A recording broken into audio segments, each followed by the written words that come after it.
Alinto umano sa piskal o prosecutor para maiwasan ang aresto, tumawag daw sa ibinigay na numero para sa pakikipag-areglo.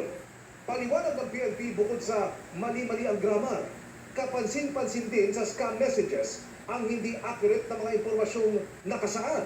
Pati yung paggamit ng pangalan ng rank ng officer, PSSUPT, Police Senior Superintendent, which is hindi na natin ginagamit ang ganong rank matagal na. The way they construct the message, talagang hindi na siya kapanipaniwala. Usually yung mga text messages na ito, nanggagaling sa social messaging apps, yung mga WhatsApp, Viber, yung mga encrypted, end-to-end encrypted. Ibig sabihin, ano yun? Kasi, with the use of the internet, pwede ka nang maiahide mo yung identity mo doon. Pakiwari ng pulisya may kasabot sa korte ng sindikato na ito. Mga tao raw kasi na talagang may kaso ang madalas na pinadadalhan at nabibiktima. Paalala ng pulisya sakaling may matanggap kayong mensahe gaya nito.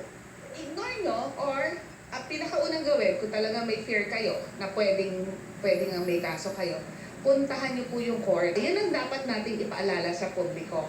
Wala po tayong mga court orders, warrant of arrest, or any other court orders na manggagaling through text messages. Pinapadala po yan ng korte at meron silang mga liaison officer who will do that.